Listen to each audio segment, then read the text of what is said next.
Que dia sublime, por ser um dia sublime, quero estar nesse exato momento podendo cumprimentá-la a todos meus amados irmãos em Cristo Jesus. Olá, bem-vindo mais uma vez ao meu canal do YouTube. Nesse exato momento, quem nos tem a oportunidade, ao privilégio de poder mais uma vez vos cumprimentá-la e saudá-la com a paz de nosso Senhor e Salvador Jesus Cristo, é deste amigo e companheiro de sempre, o pastor Wagner Dias Cordeiro, capelão do sistema prisional aqui da minha Grande Montes Claros, Minas Gerais, Brasil. Através deste canal, nós estamos aqui incansavelmente se esforçando para poder evangelizar o nosso Brasil, que é gigantesco, e os quatro cantos do planeta Terra. Você católico, você espírita, você budista, você que não professa credo religioso nenhum, você é considerado como ateu, tem o meu respeito, mas o grupo de pessoas considerado como atua só se convertê-la ao cristianismo e vai passar a ter o meu respeito, porque eles dizem mais ou menos assim nas suas hipocrisias, demagogias, demagogos, nos seus corações, soberbas, disse assim: quando a morte física bater na minha porta, morreu, findou, acabou. Eu quero dizer, senhoras e senhores, jovens, anciões, pessoal da terceira idade, se você tem esse pensamento, essa ideologia furada, você está muito mal informatizado. Porque os escritores aos Hebreus, no capítulo 9, versículo 27, está escrito: ao homem está ordenado morrer uma só vez, depois se segue-se um juiz. Por que eu tenho que fazer essa abertura aqui antes de entrar nos estudos? Porque a raça humana precisa conscientizar. Eu não posso entrar diretamente pregando, falando do amor de Jesus. Qualquer um que for me ver pela primeira vez vai entender a abertura do canal, vai entender a abertura do programa, tá certo? E para entender, tem que ver essa fala minha aqui, que é o Espírito Santo de Deus que me usa dessa forma, que eu estou aqui trazendo as mensagens diariamente. E para os salvos, no mesmo capítulo 9 de Hebreus, versículo 28, também está escrito: o Senhor Jesus há de voltar pela segunda vez sem pecado, para buscar aqueles que aguardam e esperam para a salvação.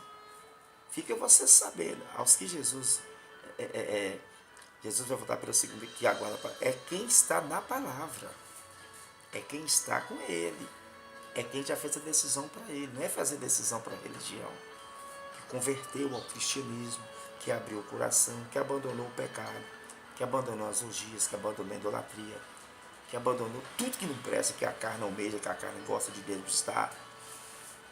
Daqui a pouco vocês pensam que Jesus vai voltar para todo mundo, não é? Vai voltar para os salvos, para quem fez a decisão. Senão, a morte de cruz ia ficar em vão.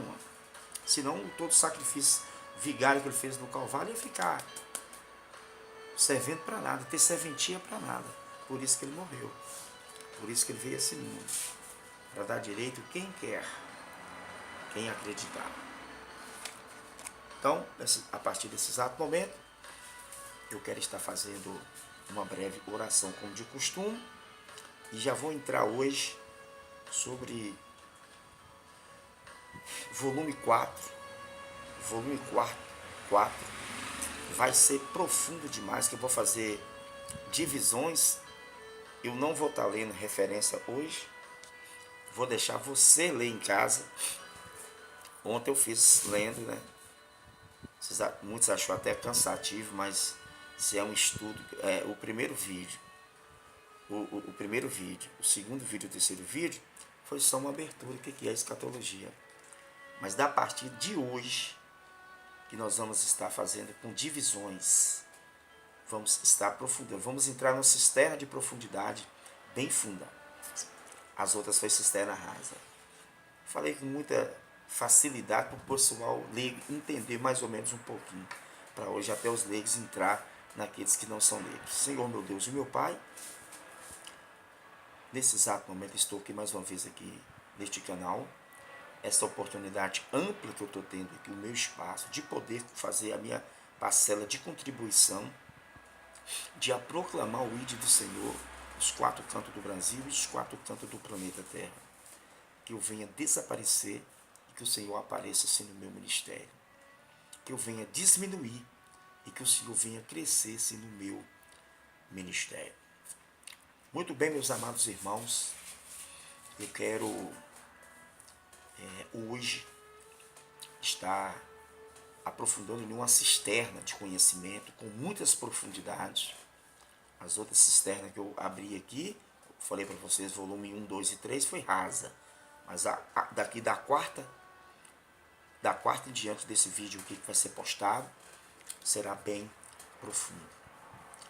Acontecimentos ligados ao primeiro advento, os acontecimentos ligados ao primeiro advento. Pastor Wagner, qual foi os primeiros acontecimentos do advento? O primeiro advento, eu quero nesse exato momento aqui falar sobre o seu nascimento virginal. Aqui é profundo, porque tem muitas pessoas que acreditam sobre o nascimento do Cristo, o Messias, o Salvador.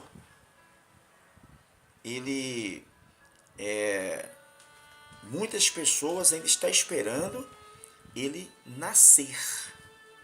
Uma boa parte dos judeus.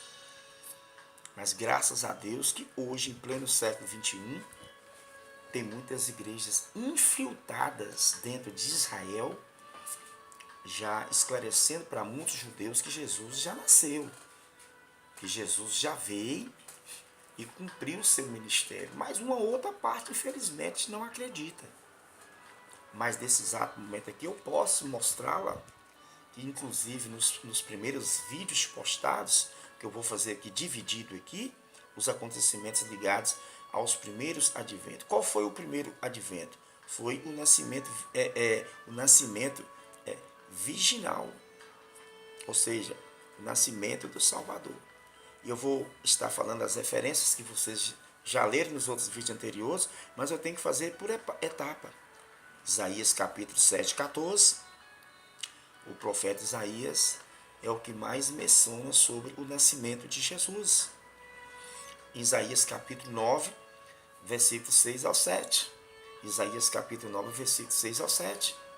Isaías capítulo 11, versículo 1, 2. Agora, em Mateus capítulo, essa referência eu não falei para vocês nos outros vídeos anteriores. Mateus capítulo 1, versículo 18 ao 25. Mateus capítulo 1, versículo 18 ao versículo 25. Eu citei a referência de Lucas capítulo 1, versículo 31, tá certo? Até o 38, mas aqui para mostrar o nascimento dele, de Jesus Cristo, está em Lucas capítulo 1, 31 ao 35. Então aqui, na primeira parte, né, os acontecimentos ligados aos primeiros adventos. Então o primeiro advento é a prova do nascimento de Jesus Cristo. Hoje vai ser profundo, os pastores. Vocês que é teólogo, vocês que têm uma boa formação acadêmica, hoje nós vamos entrar numa cisterna de muita profundidade. O segundo advento, vai aí ligando aqui na mensagem. O segundo advento dos acontecimentos foi no lugar do seu nascimento. Então o segundo advento foi aonde que Jesus nasceu. Porque tem muitas pessoas que pregam, que ensina totalmente errado.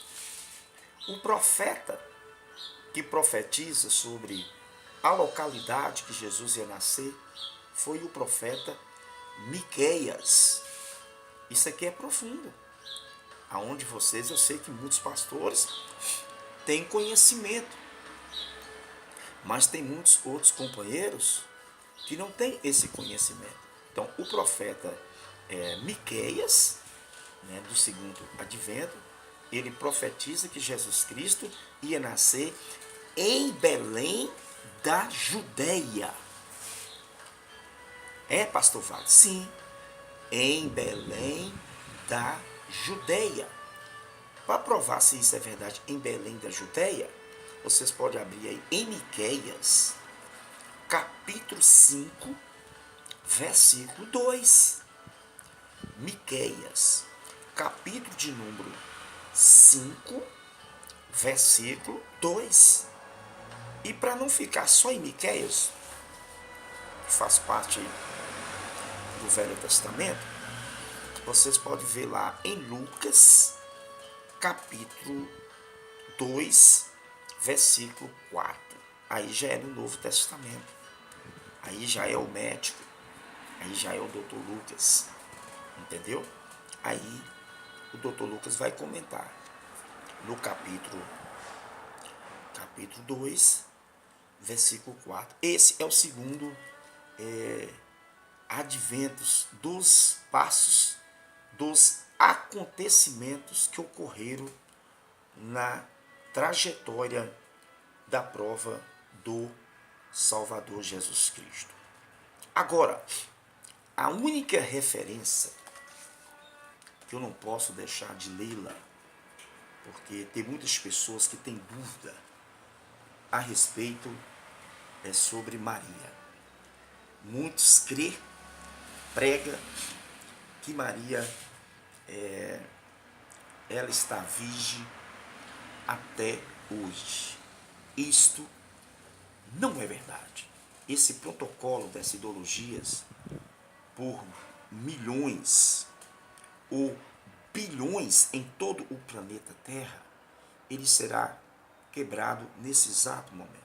Pega a sua Bíblia e você que gosta de examinar, pesquisar com profundidade. Por isso que o canal chama Canal Aprimorando os Conhecimentos Bíblicos. Você vai abrir em Mateus, capítulo de número 13, versículo de número 55. Mateus, capítulo de número 13, versículo de número 55. Vocês acharam aí?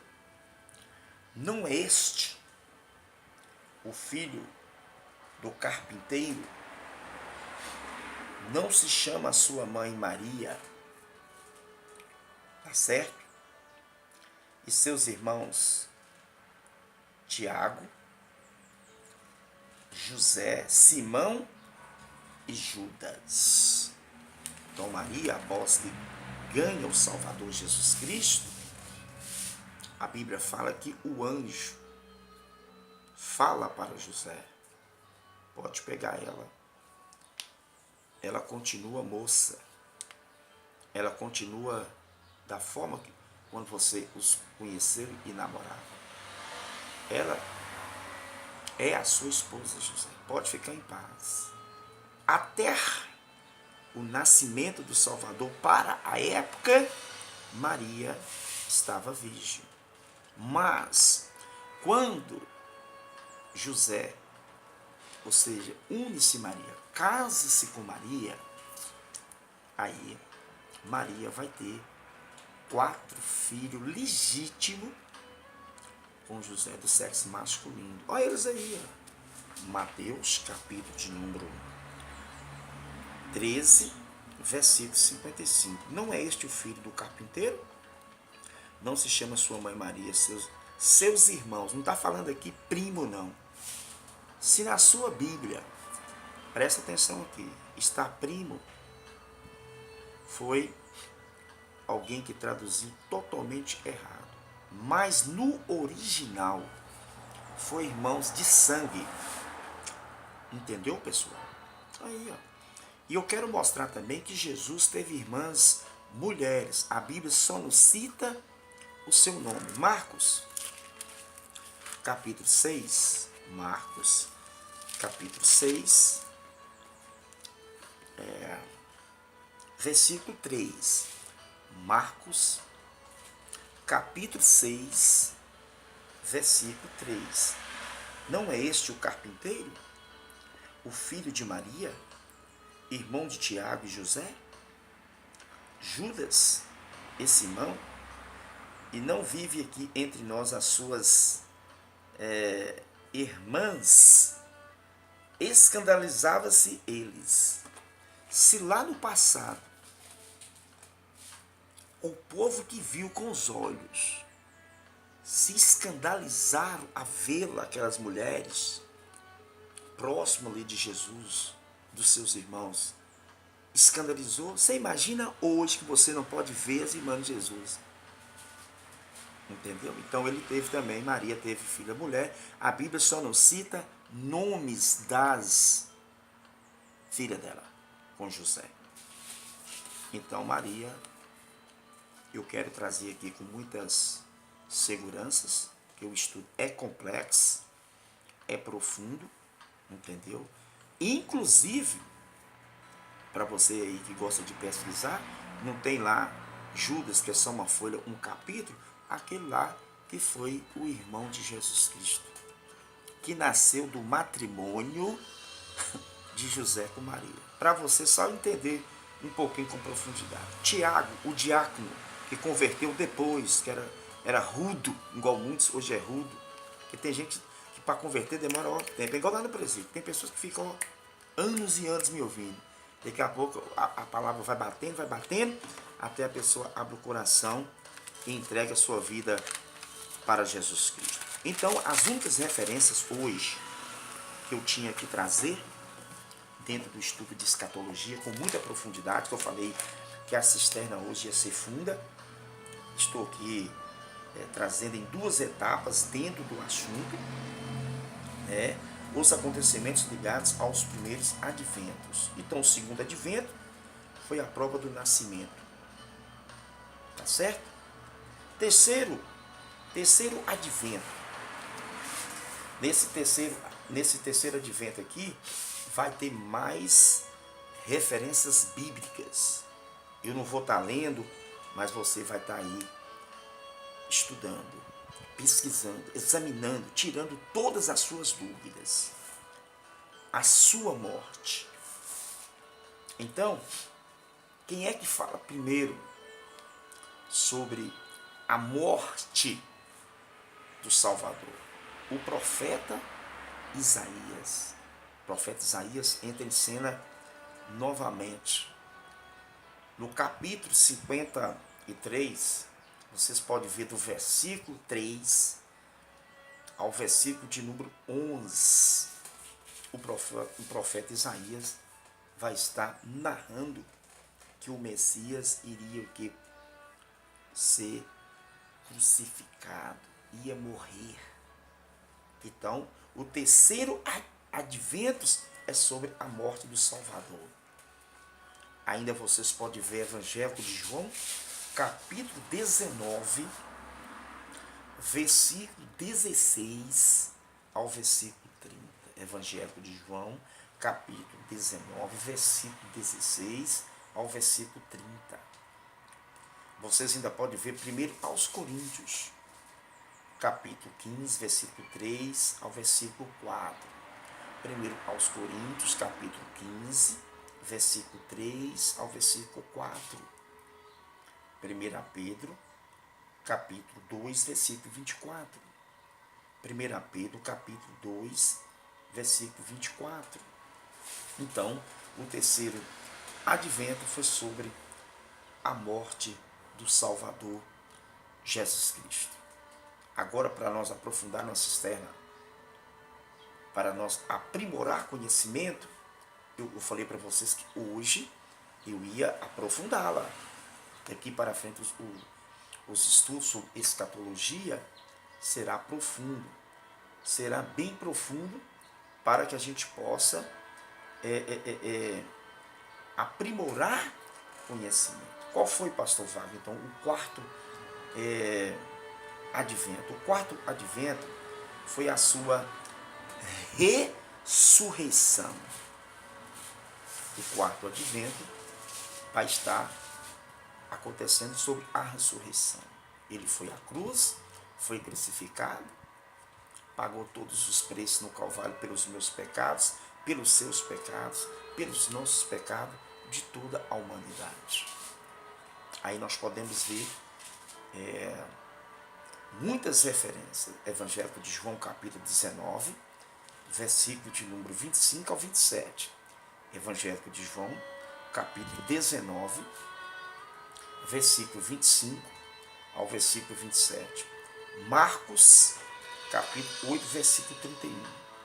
Marcos, capítulo 8, versículo 31. Evangelho de Lucas, vocês ainda podem ver do capítulo 24, versículo 6 ao 45. É muitos versículos, vocês têm que comer Bíblia para entender todo este processo. Ainda vocês podem ver os Salmos, o salmista também comenta, 16:10. Salmo não tem capítulo e nem versículo, é numerologia. Salmo 16:10. Ainda vocês podem ver ainda Evangelho de João, capítulo 21, versículo 14. Evangelho de João, capítulo de número 21, versículo 14. Inclusive, o Evangelho de João é o último capítulo lá do Evangelho de João, mas é o versículo 14.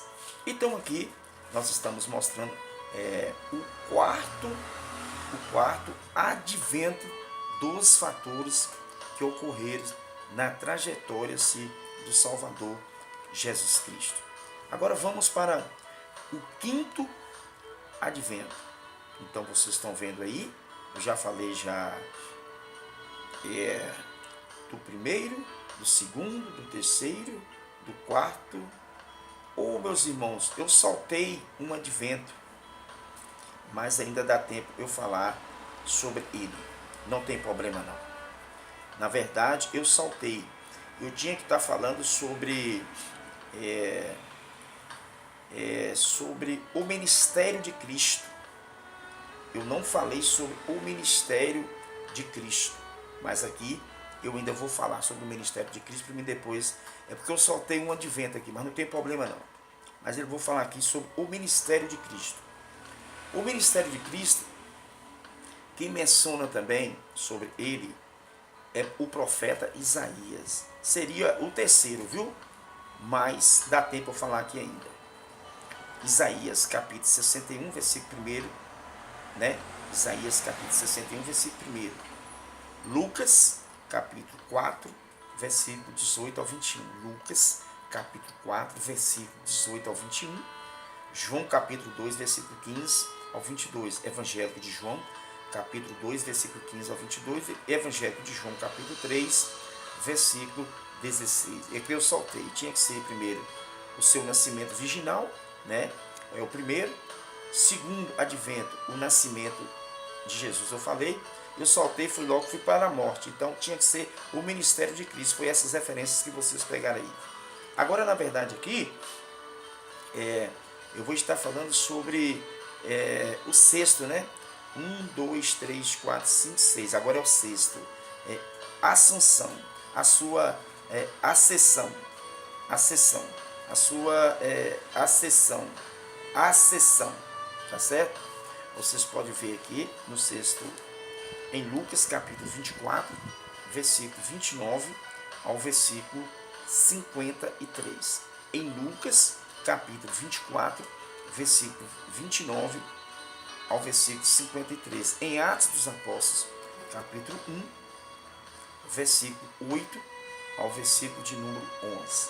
Em Atos dos Apóstolos, capítulo 1, versículo 8 ao versículo de número 11. Meus amados irmãos, dentro desse quarto, dentro desse quarto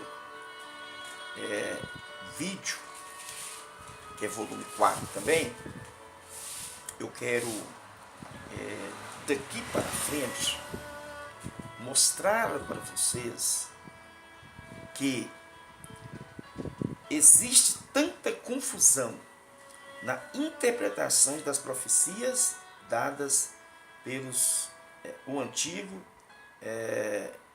Testamento, juntamente porque as divisões e períodos ou dispensações. Existem tantas confusões na interpretação. Então, por existir muitas confusões, eu quero chamar a sua atenção a partir de agora, para mim estar aqui falando com muita profundidade para você entender melhor. Então vamos lá. As visões entre os períodos ou a dispensação não são compreendidas apropriadamente, nem mesmo os próprios profetas do Antigo Testamento compreenderam que haveria o hiatus de tempos, um hiatus de tempos entre o sofrimento e a glória de Cristo. Vocês podem ver esta referência aí em 1 Pedro, capítulo 1, versículo 10 ao versículo de número 11. Eu vou voltar a frase para vocês aí entenderem. Presta atenção aqui. Nem mesmo os próprios profetas do Antigo Testamento compreenderam que haveria um hiatus de tempos entre os sofrimentos e a glória de Cristo. 1 Pedro capítulo 1, 10 ao 11. Tá bom? Eles não percebiam que haveria um período entre a cruz e a coroa, ou seja, dispensação atual ou era da igreja. Um período de tempos indeterminado. Mas nos crentes que vivemos no lado posterior da cruz, podemos verificar protantamente quais profecias. Eu até tenho falado que a ideologia de crente para mim não entra. Cristão. Porque Jesus ele não foi crente, ele foi cristão. Eu não sou crente, eu sou cristão. Por que você não gosta dessa expressão, pastor? A Bíblia diz que o diabo ele é crente. Ele crê, ele estremece, mas ele só tem um problema. Ele só tem uma dificuldade, ele não consegue obedecê-la. E muitas pessoas que se dizem ser crente, está aí na igreja, mas não obedece ninguém. Está fora do reino há muito tempo. Pastor, o que é uma pessoa fora do reino? Primeiro, a pessoa está dentro do reino, ele tem que estar obedecendo o Pai, o Filho e o Espírito Santo. Segundo, os canos sagrados, que é a palavra maravilhosa. E terceiro, a sua liderança. Obedecer o anjo da igreja. O pastor está no lugar de anjo da igreja. Então, se a pessoa não obedece Pai, Filho e Espírito Santo, os mandamentos que está escrito aqui, que é ordenado pelo Senhor, e o seu líder vai obedecer a quem? Primeiro ele vai falar assim, pastor comedor de arroz e feijão, não tem compromisso com ele não. Vai nessa, que você está enrolado. Depois você dá uma olhadinha lá em Hebreus capítulo 17, versículo 13. Porque é os pastores que há de dar conta, que há de prestar conta ao Todo-Poderoso. Tá certo? Então é por isso que eu não aceito a ideologia de crente. Eu sou cristão. Porque vocês que me criticam é crente, é não cego.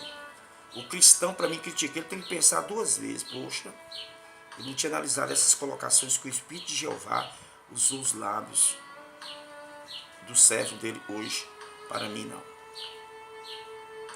Foram cumpridas concernentes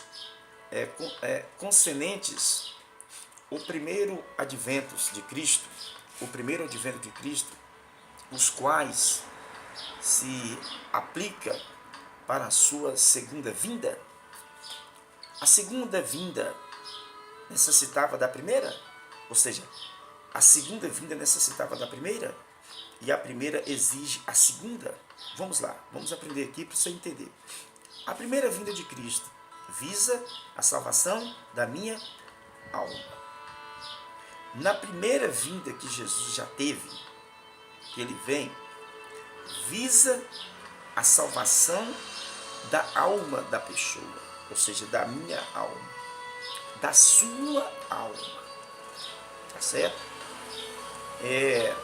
Agora, para você entender, mas a segunda visa a salvação do meu corpo, ou seja, nessa segunda vez que eu estou aqui na graça vivendo, visa a salvação do corpo. E a alma, pastor? A alma também vai ser salva. Mas eu estou mostrando aqui em duas etapas para você entender. Vou te provar que é do corpo. Por quê? Esse corpo, ele não entra no terceiro céu. É o corpo pecaminoso. Entendeu? Não entra no céu. Esse corpo ele tem que ser transformado. Ele tem que ser transformado em um corpo incorruptível. Pastor, o que é um corpo incorruptível? É um corpo glorioso. É um corpo que é semelhante a de um anjo. Então, esse corpo, ele não entra no terceiro céu. Todos os que vai ser ressuscitados vai precisar de receber esse corpo celestial, esse corpo invisível. Daqui a pouco vocês pensam que todas as pessoas que estão no cemitério, quando Jesus vir nas nuvens de glória, é a trombeta tocar. A Bíblia diz que os mortos ressuscitarão primeiro. Entendeu? Os mortos ressuscitarão primeiro. E o apóstolo Paulo até fala assim: e nós que estamos vivos, seremos transformados imediatamente. Esse nós não quer dizer, não estou falando eu, não. Talvez eu não vou ter o privilégio de não provar a morte física, e quem tiver na hora vivo, que conseguir essa dádiva da parte do Senhor, o corpo dele ser transformado imediatamente em um corpo invisível, um corpo incorruptível. É um assunto que eu vou estar mostrando lá na frente do estudo. Mas aqui dentro, aqui para me mostrar sobre a matéria humana, sobre o corpo aqui, na primeira ele veio para salvar a alma. Na segunda ele veio para salvar o corpo do ser humano. Então é por isso que hoje eu falei que as nossas linhas de pensamentos ia estar numa dimensão mais profunda, num termo de aprofundar nesse externo de conhecimentos. Alguma dúvida? As 70 semanas de Daniel. Agora aqui eu quero ir com muita cautela. As 70 semanas de Daniel. No estudo das profecias bíblicas concernentes ao grande eventos que acontece a vinda do Senhor Jesus Cristo. Primeira parte, segunda parte, vindas.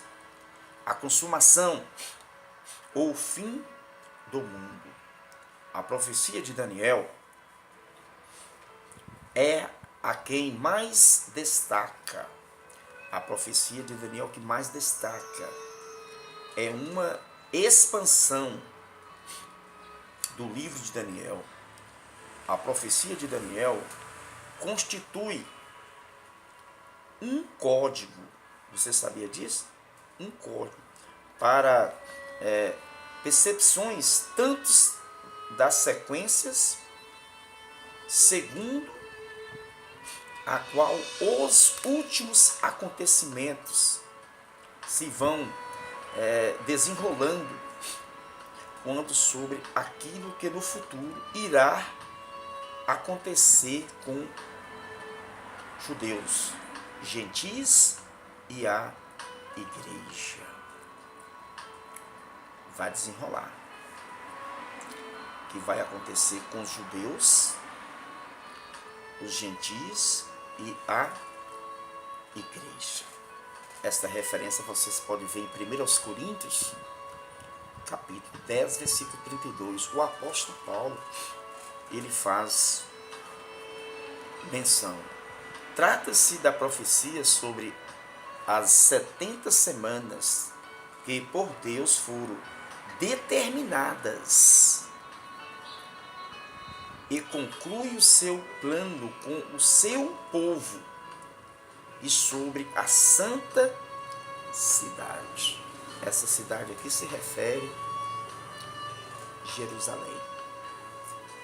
Daniel, capítulo 9, versículo 24 ao versículo de número 27. Todavia, antes de continuarmos os estudos sobre as 70 semanas, vamos ver como tudo começou. Como tudo começou. Pelas desobediências do povo judeu. Como que começou, pastor Fábio? Primeiro, começou pela desobediência do povo judeu. Deus trouxe o exército babilônico, e levou os cativos. Foi o que aconteceu. Deus trouxe o exército babilônico aos seus cativos, dentre os quais estava os jovens Daniel. Olha os jovens aqui, vou falar o nome dos 4 aqui para vocês verem. Daniel era um, Ananias, Misael e Azarias. Vou repetir, Daniel, Ananias, Misael e Azarias. Daniel capítulo 1, versículo 1. E Daniel capítulo 2, versículo 6. Daniel capítulo 1, 1 e 1. Daniel capítulo 2, versículo 6. Estes 4 jovens serviram no palácio do rei da Babilônia. Esses 4 jovens serviam no rei do palácio da Babilônia durante o cativeiro.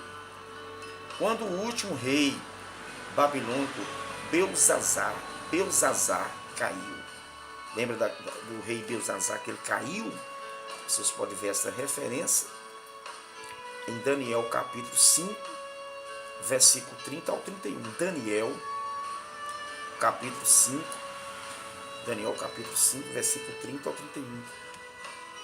2 reinos medos, persas, tomaram grande império, caldeus. E Daniel continuou na corte porque Daniel o quê? Ele era um homem de Deus. E ele era também o quê? Político. Entendeu? Ora, Deus determinará que o povo judeu ficará 70 anos no cativeiro babilônico. Ora, Deus determinará que o povo judeu ficaria 70 anos no cativeiro babilônico. Esta referência vocês podem ver aí, Jeremias, capítulo de número 25, versículo 11. Jeremias, capítulo 25, versículo 11. E vocês ainda podem ver Jeremias, capítulo de número 29, versículo 10. Jeremias, capítulo de número 29, versículo 10. E vocês ainda podem ver, segundo a Crônicas, capítulo 36, versículo 21. Segundo a Crônicas, capítulo de número 36, versículo 21. Nessa época, Daniel já é com a sua idade de um pouco mais avançada. Ou seja, nessa época, Daniel já com a sua idade um pouco mais o que? Avançado. Daniel já estava um pouco mais maduro, mais velho. Todavia ainda morava na corte real. Mesmo ele mais maduro, morava na corte real, como nobre e como homem de Deus. Ele era como nobre, como também homem de Deus, respeitado. Examinava as escrituras, ou seja, o próprio Daniel examinava as escrituras. Lia o livro do profeta Jeremias. Então, Daniel, ele lia o livro do profeta Jeremias. Quando se deparou com a parte que correspondeste hoje. Está vendo aqui? Correspondeste hoje ao capítulo 25, versículo 11 de Jeremias. Onde fala dos 70 anos de cativeiros. Justamente lá o que fala, 70 anos de cativeiros dos judeus e Babilônia. Havendo feito os cálculos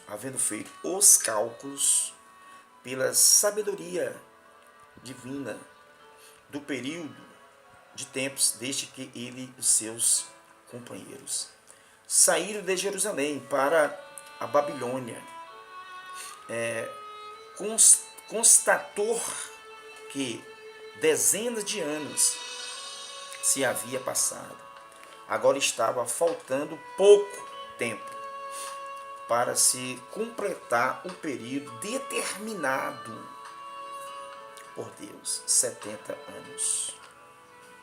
Então, acendeu-se no seu coração um fogo. Então, no coração de Daniel, se acendeu-se um fogo de responsabilidade para os judeus voltarem de Babilônia para Jerusalém e pelo seu povo judeu no cativeiro. Daniel capítulo 9, versículo 1 ao versículo de número 19. Para você entender, você tem que ler todos esses versículos de Daniel capítulo 9, versículo 1 ao 19. E quando terminou a oração, e quando Daniel terminou a sua oração, o anjo, presta atenção, o anjo Gabriel veio ao profeta. O anjo Gabriel visitou, meus irmãos, o profeta Daniel. Deus mandou o anjo vir. Deus é tremendo, Deus não deixa ninguém desamparado. Vocês podem ver essa referência, Daniel, capítulo 9, versículo 20 ao 27. Daniel, capítulo 9, versículo 20 ao 27. Enquanto orava, intercedia-se pelo o retorno dos cativos judeus. Então Daniel estava preocupado. Daniel amava os judeus, amava a nação, amava Israel. E ele orava pelos os cativos judeus para Jerusalém. O anjo veio, lhe disse: Daniel, tu és homem muito amado. Olha a mensagem que o anjo de Deus mandando o anjo falar: Daniel, tu és um homem muito amado. Eu vim para fazer-te entender o sentido do decreto que saiu no céu. Houve sim um decreto, meus irmãos, nos céus. A comunicação do anjo com Daniel aqui não foi símbolo, não foi figuração, foi literal, porque Deus mandou. Aí, esse decreto que houve nos céus, agora que vai começar aqui para você entender. 70 semanas são determinadas. Olha, Daniel, 70 semanas são determinadas sobre o teu povo e sobre a tua santa cidade. Essa revelação partiu do coração do próprio Deus. Irmãos, essa revelação, ela partiu do coração do próprio Deus para o povo judeu. E para nós é de notar que esse tempo específico se refere aos judeus e não a nós. Eu quero aqui dentro aqui desse comentário, esse fator aqui foi para o judeu e não para mim, não para nós. Tá vendo aqui? É de notar, vou repetir, é de notar que esse tempo específico se refere aos judeus e não a nós, sobre Jerusalém, e não sobre outras ou qualquer cidade. Meus irmãos, é profundo a minha linha de pensamento, é profundo o estudo, e eu quero, nesse exato momento, fazer uma oração com vocês, que eu vou parar aqui, porque no 5º vídeo eu vou estar falando sobre as significâncias das expressões, da expressão das 70 semanas, e eu quero te dizer que vai ser muito profundo, mais do que isso ainda hoje. Esse não foi bom? O 5º será melhor. Senhor meu Deus, quero, meu Pai, neste exato momento, te pedir a bênção, a paz para os nossos irmãos. Esses estudos vai servir não só para salvos, para pessoas descrentes, para pessoas que estão desiludidas, não acreditam no arrebatamento, não acreditam na volta do Senhor, mas após eles prestar atenção, o Espírito Santo vai tocá-la sutilmente na tábua dos vossos corações. E eu acredito que essas pessoas irão se arrepender, porque a minha parte como missionário, como Gideões, dos últimos segundos, dos últimos minutos, eu estou aqui fazendo. Cabe agora não mais a mim, Espírito Santo. Cabe a você, Espírito Santo, que usa os meus lábios, que tem o poder de convencer o coração do pecador. E sabemos que a qualquer momento essa trombeta ela vai soar, ela vai tocar. Mas quem vai escutar é só os santos. Quem vai ver nessa dimensão das nuvens de glória, o ímpio não vai ver. O incrédulo não vai ver. O soberbo não vai ver. O idólatra não vai ver. O feiticeiro não vai ver. Os bruxos não vai ver. Mas os salvos vai ver. Quem é do Senhor, quem está na sua palavra vai ver o Senhor nas nuvens de glória. Ver o Senhor nas nuvens de glória, dessa vez não vai ser para qualquer pessoa. Mas eu quero nesse exato momento, Senhor, pedir ao Senhor, Pai, que venha acontecer um grande avivamento da nossa nação, de salvação de almas, de que pessoas venham se convertê-la, de pessoas venham ouvir a Tua palavra, ouvi-la, meu Pai, aos mensageiros. Pai, estamos vivendo dias difíceis, em concernente muitas pessoas pregando mentiras, boboseiras, heresias, falcatruas, enganos. Tem milhões de pessoas sendo enganadas, que às vezes só está em um movimento, mas não está com o coração preparado, com a vida preparada para encontrar o Senhor nos ares. O principal aqui na terra é ter ciência, consciência e estar com a vida no altar, preparados para encontrar com o Senhor Jesus. E quantos altares estão desconcertados? E quantas famílias estão destruídas? Não estou falando do mundo, estou falando da igreja. E quantas pessoas estão sendo destruídas? Estão destruídas. Pai, tem de misericórdia. Dá uma chance, dá uma oportunidade ao teu povo a reconciliar o primeiro amor. Pai, o filho pródigo fez isso, conseguiu reconciliar. O Senhor deu ele a oportunidade. O apóstolo Paulo fala da reconciliação. E eu quero neste exato momento, meu irmão, que você vai ter a sua oportunidade de reconciliar com Jesus Cristo. Abraça Jesus. Entrega a sua vida para Jesus. Não serve Jesus só por servir, não. Serve Ele em espírito e em verdade. O próprio Jesus falou lá em João 4,24, que os verdadeiros adoradores nos últimos dias adorariam o Pai em espírito e em verdade. Que não venha haver, Senhor, mentira na minha boca. Não venha haver engano. Não, mas que venha seriedade no meu coração.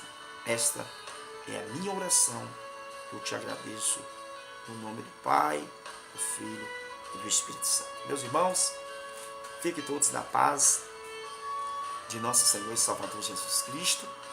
E prometo, se Jesus me der vida e saúde, voltando, fazendo depois volume 5 sobre escatologia. Hoje foi muito forte, foi muito profundo. Fiquem todos na paz do Senhor Jesus.